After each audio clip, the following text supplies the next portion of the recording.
Did you know that in the next 20 years, 1 out of 4 U.S. citizens will be Latinos, providing a cultural mass to actualize our nation's multicultural transformation? Let's have ourselves a pocket-sized pep talk because there's a lot we can learn from the Latinos, many of which come from some rather unique leadership principles. Buckle up because you're about to be hit by a wave of information and energy. A Pocket Sized Pep Talk, the podcast that can help energize your business and your life with a quick, inspiring message. Now, here's your host, Rob Jollis. Today's guest, Dr. Juana is the author of The Power of Latino Leadership and the best-selling book, Salsa, Soul, and Spirit, Leadership for a Multicultural Age. Juana is in the Colorado Women's Hall of Fame and received the International Leadership Association's Lifetime Achievement Award in 2019. And she's with us today. Glad to have you with us and welcome to the show, Juana. Hey, thank you for having me. This is a great pleasure. It is. Well, you know what? It is a great pleasure, but it's a great pleasure to see you. And we haven't seen each other for, I don't know, a few months now. So I'm glad we were able to finally get our schedules together and get this rolling. So I want to come right out of the gate and I want to get at the book, but with you, I want to start a little bit earlier.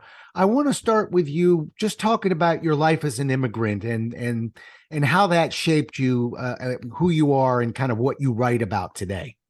Yeah, well, first of all, I'd like to say, that we are a nation of immigrants, and that's what's made our country so great and so diverse. And so, my parents actually came here because there was a tsunami in Nicaragua and that destroyed our home, as do many immigrants. They come because of those kind of reasons. I was only 3 years old, and it's a family of 8. So my father and my 2 older sisters came earlier to earn some money to bring the family to America. That's the tradition. And so my first memory is being in the hull of this banana boat, no first class ticket, down in the hull with all these bananas. And my brother asking me, Juanita, ¿quieres un plátano? Do you want a banana? So, the thing is, when you have that kind of experience, when your parents give up everything so that you can have a better life, so that you can have opportunities, so you can get educated, it kind of makes you a responsible person. And so part of my life has really been driven by that, because as the youngest child, the youngest girl, I was able to become educated. I was able to benefit from the sacrifices that my parents did and from the land of opportunity that gives so many of us the opportunity to become educated people. Now, do you actually remember that trip? I mean, do you remember that boat? I remember being on the boat with my brothers and sisters. I don't remember being upstairs, just in the hull of the boat. Right. But the thing is, even though it was a scary situation, I was with my mother and 5 of my brothers and sisters. So Latinos are a very collective culture. We tend to have larger families and so forth. So there's a certain almost like a comfort that comes from being with your own family, which we all have, but right. Especially when we're going through challenges or changes like that. Right. So there isn't a part of you that remembers that in a fearful way. Was it more of just sort of a journey? It was scary. Yeah. It was. It was not only scary for me, but it was scary for my parents. I mean, think of my mother not understanding English and having a 5th grade education.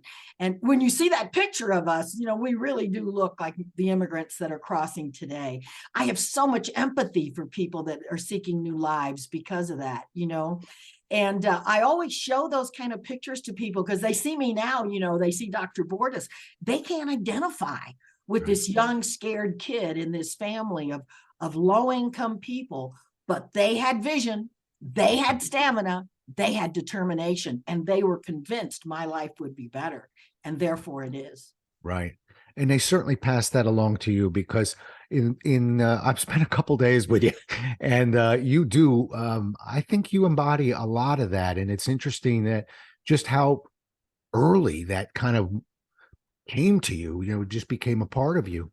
Has it helped you out? Yeah, go ahead. Yeah. I was going to say that, it takes for everybody, you have to do some integration. You have to look back at your past. You have to realize, how you're on a journey and how those things prepared you. Because when I was growing up, I was embarrassed. I had a mother that spoke with a broken accent. She cleaned floors in the public schools. And I thought, I was this poor immigrant. But as I integrated my past and I saw what my family was able to do, I saw vision, determination. I saw all the good things that immigrants have, including being innovative and being willing to take risks. But you do have to integrate your past and learn from it and transform it and heal it, really. Right. And so that's very important. You can't just say, oh, these were my experiences. You have to say, this is what I learned from these experiences, and this is how these experiences prepared me to be who I am today. Yeah. Yeah. And I think that's the key. I love what you've done with that. You took that moment and you made it basically a proud part of what shaped you to who you are today. And I think sometimes we have, I don't know if it's a cultural issue, an American issue, or just an issue, but I think sometimes our instinct is to shield our children from so much that they never really develop the skills, to be more courageous, to look for the brighter side of things, to figure out what the message is, to articulate the journey. We shield them so carefully that it's like a muscle they're not exercising. And when that muscle needs to be utilized, it's not there. Yeah. And there's a saying in the African American community, if it doesn't kill you, it'll make you stronger. And so there's that whole sense that, and there's also in the Chinese language, opportunity and challenge are the same word. So when you're looking at that kind of experiences in your life, it's real important, that you understand that life is a journey and there's some ups and downs, but if you learn from those ups and downs, and by the way, let me tie this to leadership. Leaders, they have it's kind of a no risk attitude, because in leaders' strategies for taking charge, they were talking about how no matter how many things a leader had to overcome, if they learned from it, it made them a better leader. If they learned from it, that's what leadership is about. And so they coin leaders as lifelong learners, because no matter what happens to you, if you really look at it and utilize it for your own development and for that of others, of course, it's going to make you a better leader and a better person. Right.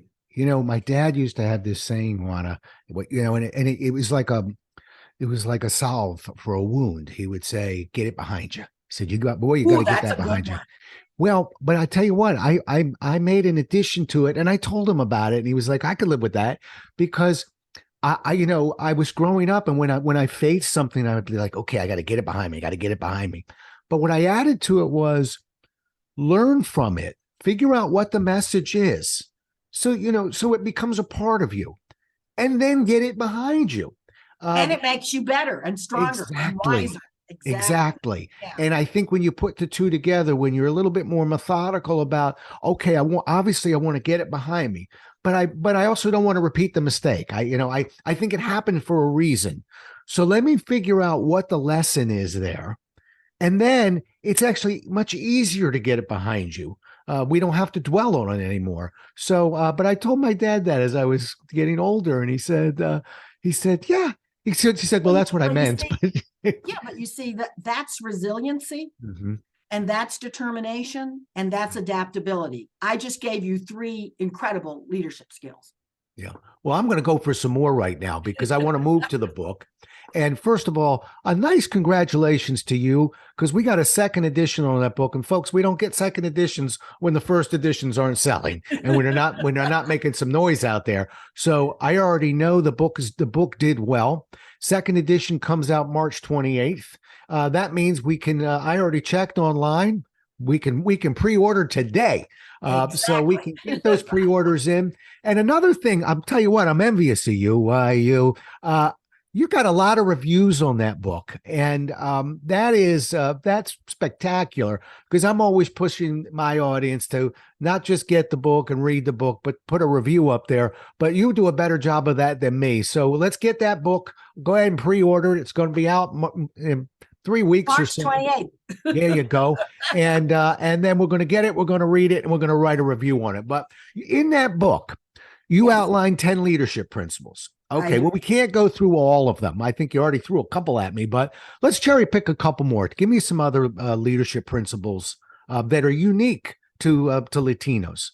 Yeah, well, we are going through this shift in leadership from an old hierarchical kind of model, with leadership by the few. And we're going to a more collaborative kind of leadership, participatory, where you really want your people to be self-managed learners, to be autonomous, to work on their own, to be motivated, and to be committed to the vision of your organization. So I believe one of the ways you do that is a principle called the leader as equal. And that is that I, as a leader, I always say I want my life to be an example, not an exception. You really do want people to say, hey, I can do that too. And what you do is that you respect everybody, regardless of their status, regardless of what their position is in the organization. And that you, as a leader, don't put yourself up above others. In my work, for example, I would work with them on sending out messages or following up calls. It doesn't mean you have to be there all the time, but you have to show people, I want you to do the hard work. I'm willing to do the hard work. It's kind of like dismantling the idea of leadership as privilege, and making leadership more one of service. But it also means you have to know your people. There's a great saying in the Latino culture, in cada cabeza hay un mundo. In everybody's head, there's a whole world, right? Who are your people? How do they identify? What are their challenges? What inspires them? If you can do that, you can not only get their best work, but you can get the kind of commitment that many leaders need in order to achieve great goals. So the leader is equal, treats everybody with respect and dignity. The leader is equal, follows the rules. That's an important one. I'm going to show you how to do it because I too am going to follow the rules. And the leader is equal, tries to develop the potential of every person. And so it's a great little motto. I'm a leader, but I'm a leader as equal. I'm a leader as everyone else is. And I want everybody to develop their potential as leaders. Oh, I so like that, Juana. And real quick, I don't know if they still do it, and I never really heard anybody wrong with it. But just to let you know, Xerox, pretty major corporation, and I'm talking Xerox in its heyday. Yeah. When we learned how to run meetings, we were actually assigned roles. There was a leader role, there was a timekeeper, there was a process guy, there was a scribe. But one of the things that we learned, and you learned it in the first 4 days of working for the company, was that the leader is not necessarily the manager, and the leader rotates. Okay. We're going to have a lot of meetings. That's right. We're all going to take a shot at being a leader in here, because last time I looked, we're all trying to develop our skills, and we even unencumbered. This is a little unique. I don't know whether this fits into your principle, but we wanted the leader to really lead. And I mean, don't worry about a lot of the peripheral stuff. So we had a term called process guide. And the process guide was almost like the accountant. They'd be trying to figure out, all right, is everybody getting involved? Are we shutting people out? All the kind of the rules. But we didn't even weigh the leader down with the rules. We just said, you go ahead and lead. We got eyes on you to make sure that everybody's involved. And we rotated those roles. But I love that the leader is equal, because I lived it. Yeah. Well, in my new book, I interviewed some young people. One of the great transformational shifts we're going through, which dovetails with the multicultural age that's coming, is that millennials and Zs and those younger than them make up 50% of the population, and the majority of them identify as multicultural. And you know what they told me? And I think that's so important today. You go in an office and people are from all over. Now we're in technology. We're from all over. We might be from different cultures, different ages. They want to hear people's stories. They want you to share your narrative. Who are you? And so the leader is not a person that's kind of up on top. No, the leader is sharing, this is what makes me tick. I am very passionate about this multicultural society, because I believe, well, first of all, that's where our young people are going. But second of all, I think it's the next evolution of humankind, for us to lift ourselves up and learn from each other and take the bounty of this multicultural smorgasbord that's coming and really expand to be more than we can be. So I think sharing our stories is another way to be a leader as equal. Everybody knows, each other and respects each other. And we would have known that a generation ago, because we would have grown up in the same communities. Yeah. So now the leader has to build that community in the workplace. And part of the way we do that that is by having everyone feel like they're respected, valued, can contribute, and at some point can lead. And by the way, you can't even lead if the person who cleans up your space doesn't clean it up, or the TA person doesn't come and fix your computer. Do I know that one? Do I know that one? If I don't have an IT person to fix my computer, I'm dead in the water. Right. One more thing, and then I want to hear a second principle. I don't know why it is. It's Lee Jollis Day, but I just feel like talking about my dad, if you don't mind. He took over a scout troop. We had 6 boys in it, and he was a Marine, and he was like, well, we can do better than this. And very quickly, within 2 years, we had 120 kids in this thing. Wow. And so we had a lot of leaders, and we were in companies. Each company had patrols, each patrol, but our motto, and imagine this, as an 11-year-old, we're being told this, and we chanted it kind of not out loud, but it was a mantra, was remember, boys, it's not go on and do it, it's come on, let's do it. And that's on an 11-year-old's brain. And I tell you what, you hear it enough, you see it in action, and you realize, the value in that. But anyway, just a memory that I have that's, something really, really meant a lot to me. Well, that's actually a good segue to the next principle that I think is so important, and that's leadership by the many. Okay, there we go. In the old days, it was leadership by the few. You had the few at the top. And even if you're the smartest guy in the room, you are not going to have the answers to the complex issues that we face today. And you're not going to have the answers that resonate with the people around you, because people are so different. So you do need their participation. You do need their input, right? Yeah. And so leadership by the many is the idea that if you treat everybody as an equal, and if you open that door, like you were talking about, to have people participate and take their turn at being responsible, whether it's taking the notes or following up or calling people or making sure you meet your objectives, or the person in accounting that makes sure you stay on track with the budgets. All these things are what make the machine hum, if you want to call it that. So leadership by the many. And I want to talk a little bit about why that was so important in Latino and communities of color. Okay. So that's all we had was people. Right. And, think about it, 500 years, and look at where, African Americans and Latinos are. Women also were marginalized groups. And why? Because we relied on each other. There was a collective sense. And so Latinos had to inspire people to do hard work when they would never even see the fruits of their labor. It would be generations that followed that would be able to benefit from their work. And so the only thing communities of color have had is people power. Now, people power is what we need in our organizations. People power is what makes things happen. So leadership by the many means you let everyone know that not only are they integral, not only do you know as a leader is equal who they are and what they want to contribute and where they're going, but that by together collectively, like your father said, we will make things happen. And you have to have a shared vision and shared values. You have to do the work to get people on the same page. Mm-hmm. But leadership by the many is the way we get things done in community, in civic leadership, and in public leadership, which is so important in society today. Wow. I truly, I find this absolutely fascinating. I'm not kidding you. Go listen to my podcast. I don't use the word fascinating a whole lot.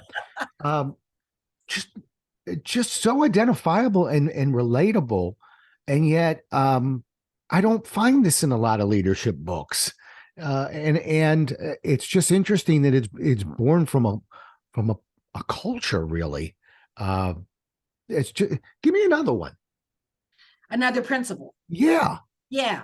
Well, this is a kind of an interesting one, and it kind of goes along with collective leadership. They all build on each other. It's a matrix.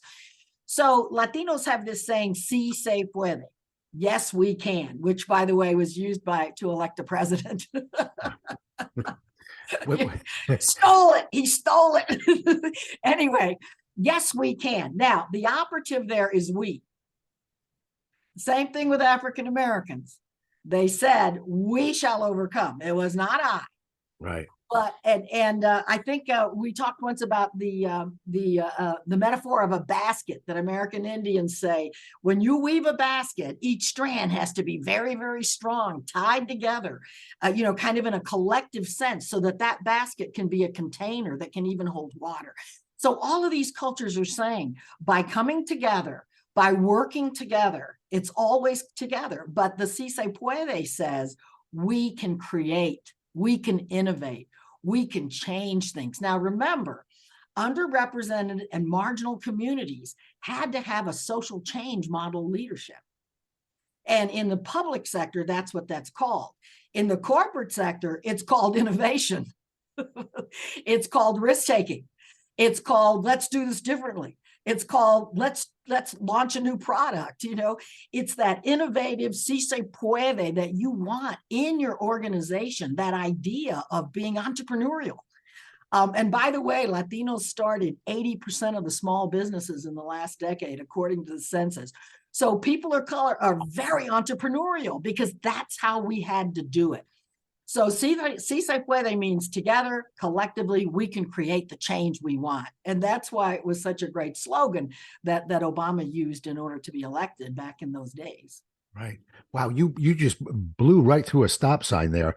80% of the entrepreneurs 80% of the new businesses started, according to the 2020 census. Okay. Started by Latinos. And did you know that immigrants today, 22% of our small businesses are immigrants? And so, I mean, the thing is, when you're a marginalized community, you open those doors and you have that kind of determination. And so, but Si Se Puede, and yes, we can, and we shall overcome. That whole idea is based on making things better.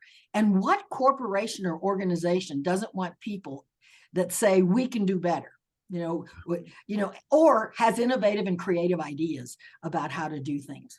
Right, right. Well, we're talking about The Power of Latino Leadership, second edition, coming out. You can get the first edition, but wait a few weeks, you can get the second edition, March 28th, but you can pre-order it right now.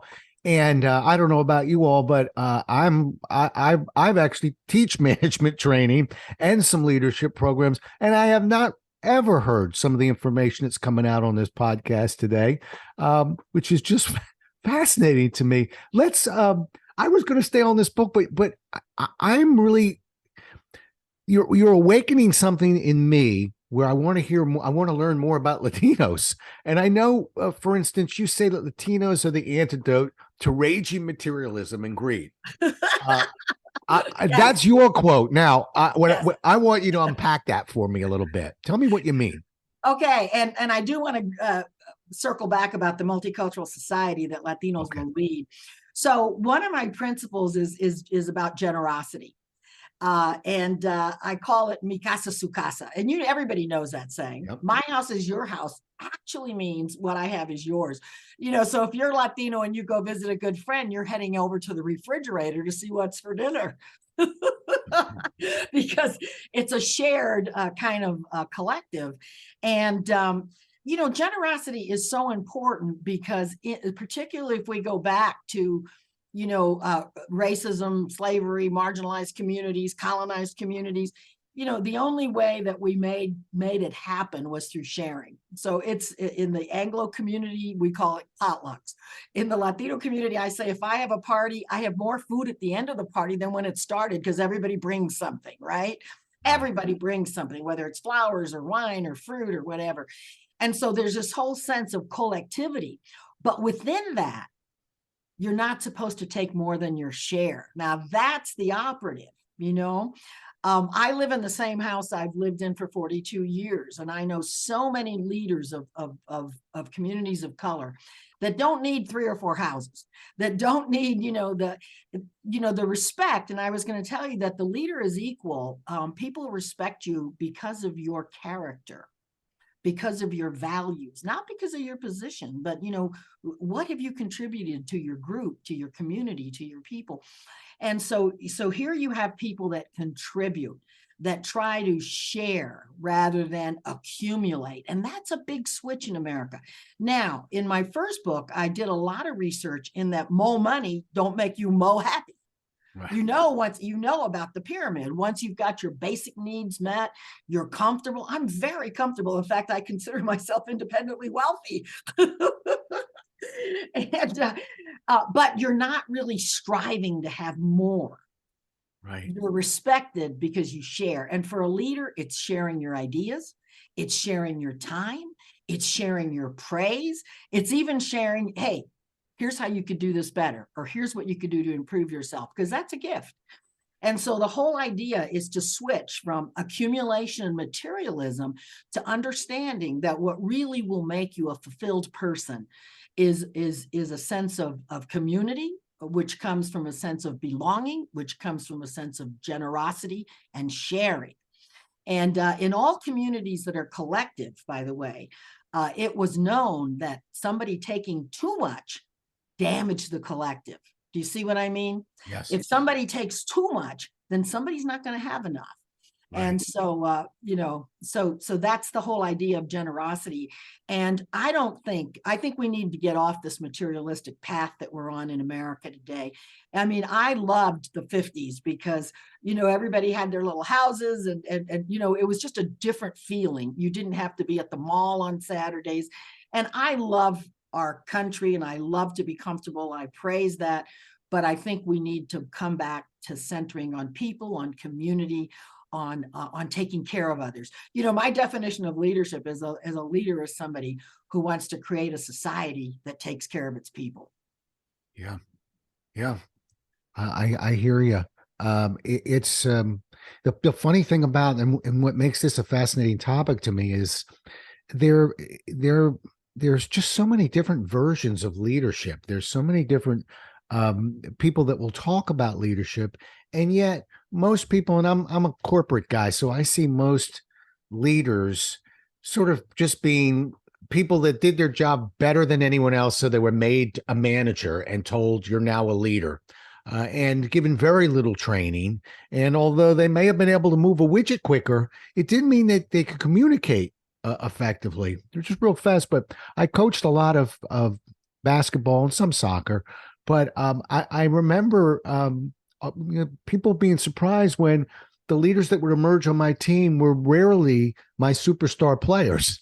One didn't necessarily go with the other because they could score more baskets, didn't make them a leader. I had other players that just saw things from a different angle, sort of the way you're describing, more from a team perspective, and the team followed them.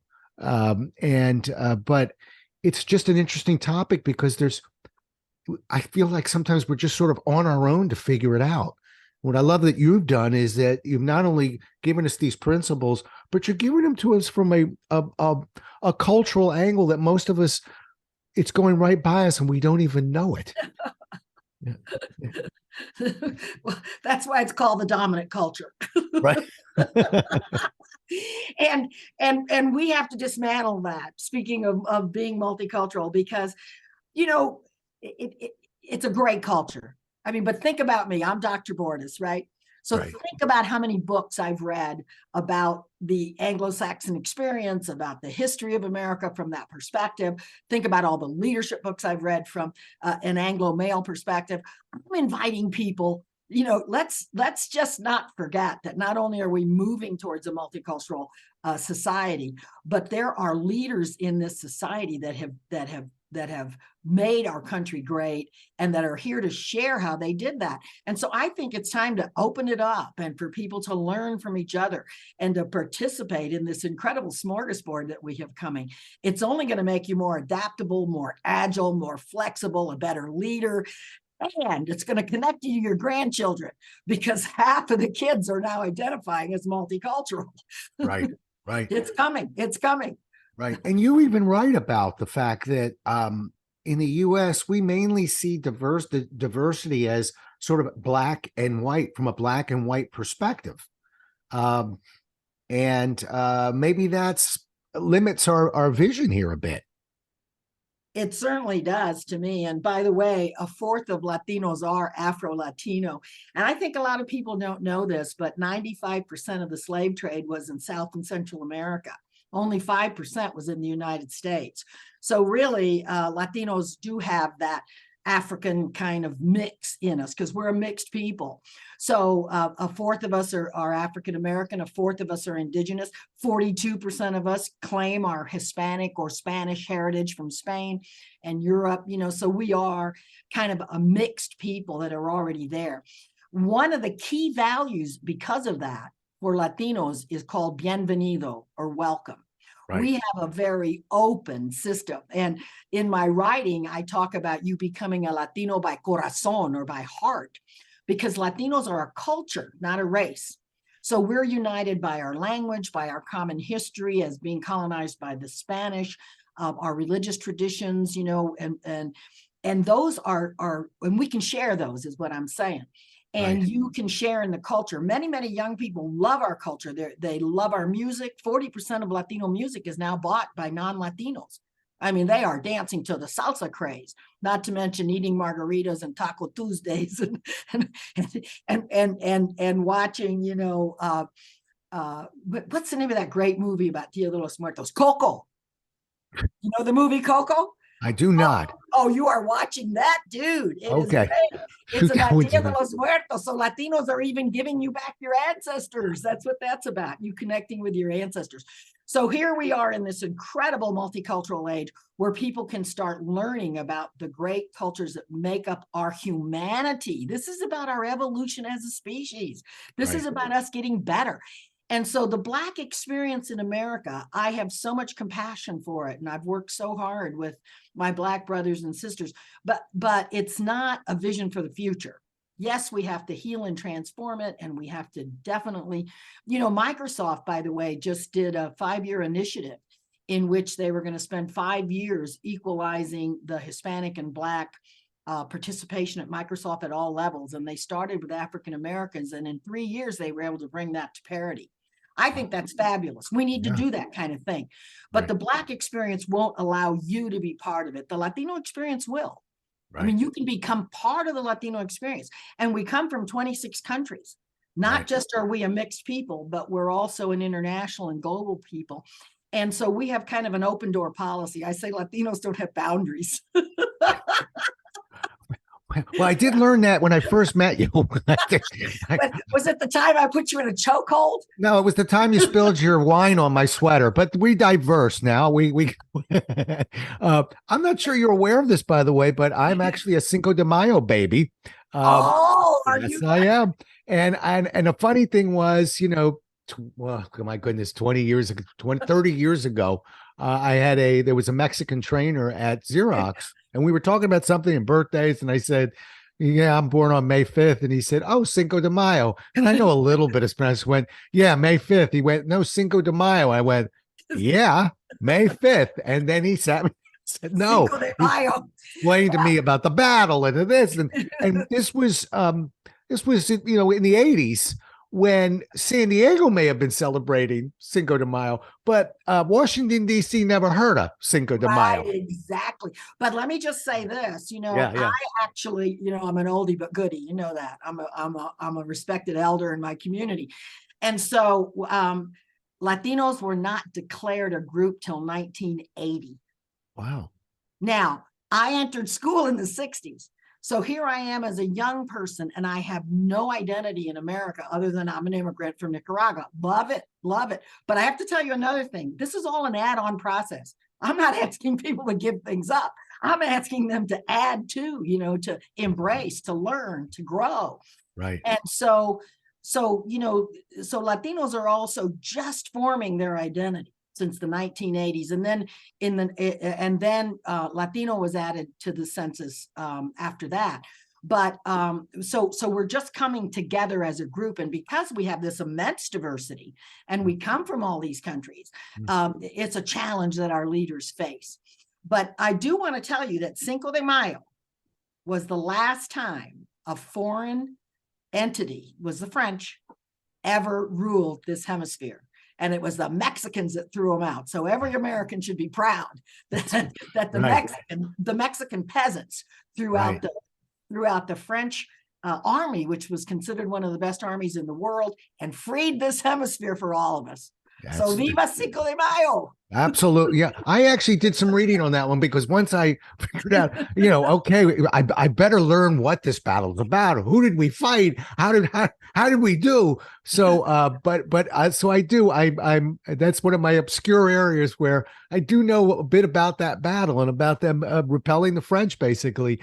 Yeah, and now I'm out of gas. That's about all I got. But, anyway, how about a couple of mentors for you? And we'll leave. I'm going to leave my dad out. You leave your folks out. Some other mentors that have helped you along. I do want to tell you why I started writing. Okay. So I had the honor and the pleasure of something not many leaders have the opportunity to do. My first mentor that out of this group was Lorraine Matusak. Dr. Matusak was the head of all the leadership programs at Kellogg and in the 90s. And I had just started an organization called the National Hispana Leadership Institute. And it was to help Latino women become national leaders, because we have leadership by the many all over our communities, but we haven't risen up to be, the governors of a state or the head of a corporation or superintendents. I do a lot of work with helping Latinos become superintendents of schools. And so that was the purpose of that. And she funded it for 3 years, which the equivalent would be almost $1 million today. But she asked me to be a Kellogg scholar. So here I am sitting with, believe it or not, James McGregor Burns that wrote the book Leadership, Bernie Bass that did all the work on transformational leadership, Warren Bennis, Warren Bennis, these guys, right? And I'm arguing with them about leadership. Sure you are. Oh, yes, I am. And so finally, I'm talking about community. I'm talking about developing all these leaders. And I'm telling them nobody in my community talks about transactional leadership. It's not like that. So they said, Juana, shut up and write. They didn't say shut up, but they said, look, you have to write. Because you have to realize I come from an oral tradition culture where we didn't even have lawyers. I would shake your hand and say, yeah, I'll be on your podcast. And by God, I better show up, right? Because my integrity is based on that. And so they encouraged me to write. And they said, you need to write about communities of color, because you have to realize my multicultural book is the first book on multicultural leadership. My Latino book, the first book on Latino leadership. And they said, in that way, you'll make a contribution to leadership. So I always say diversity is not about color, race, age, ethnicity. It's about, do you care about the future development of children, of the community, of the nation, of people? And they cared. And so they asked me to do that. But Lorraine was such a mentor to me because she not only gave me that opportunity, she helped me become a advisor to the Kellogg leadership, the Kellogg Fellows. And so she took this, I was a community leader still then, just starting a national organization in the 90s.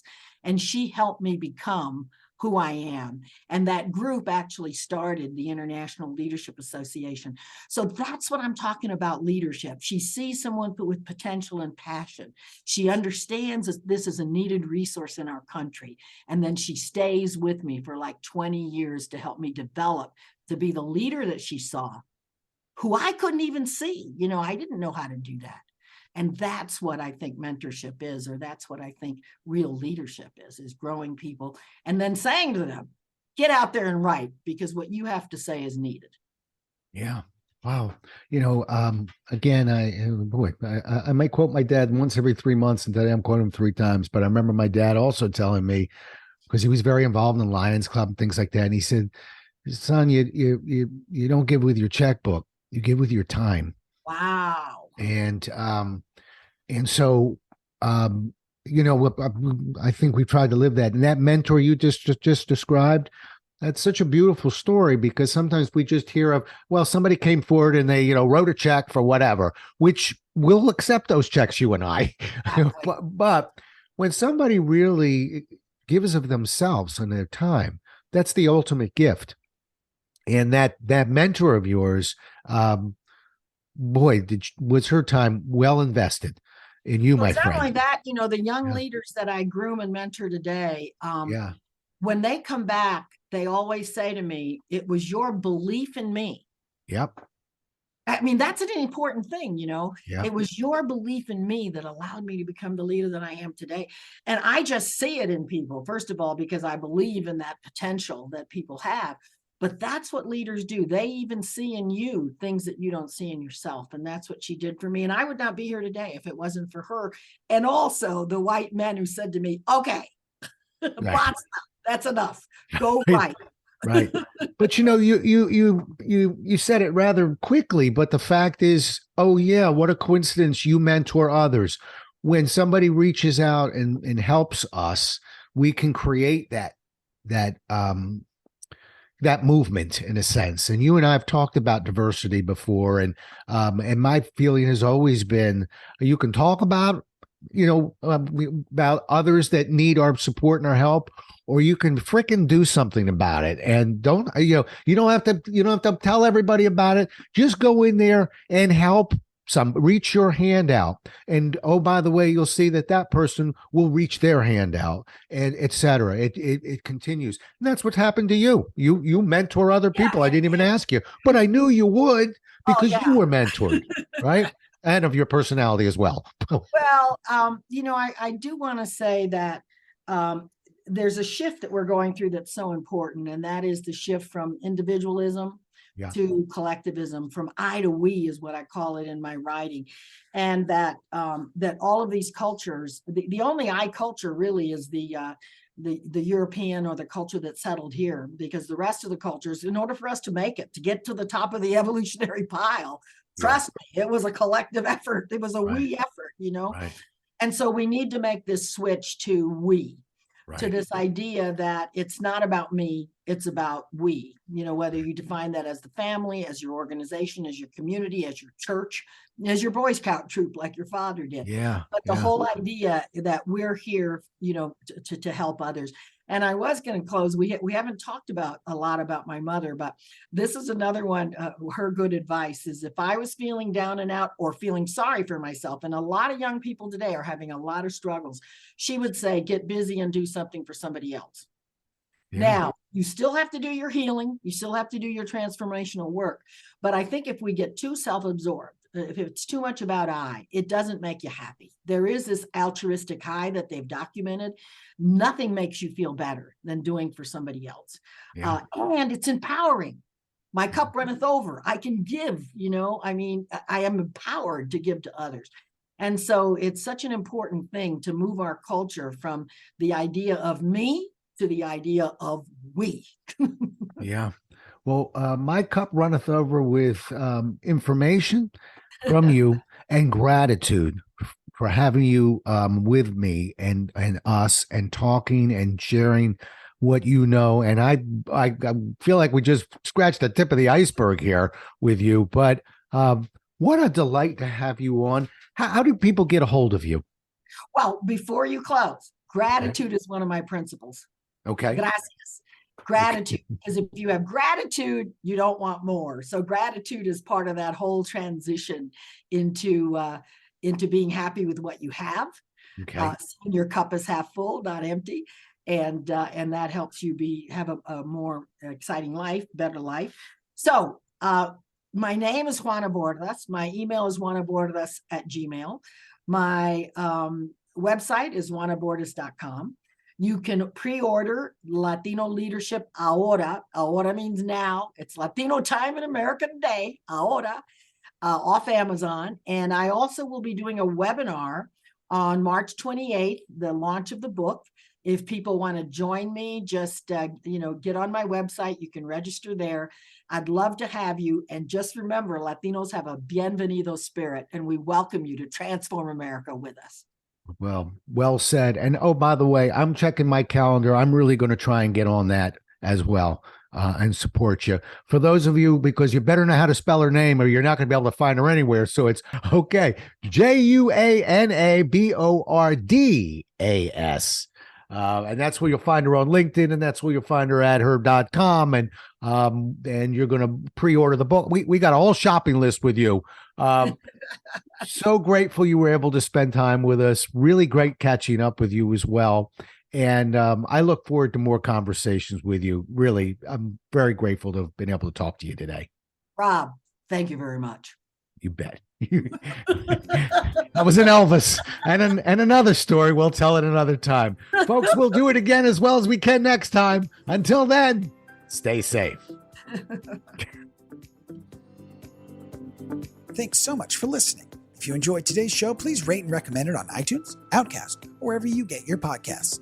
You can also get more information on this show and Rob at jollis.com.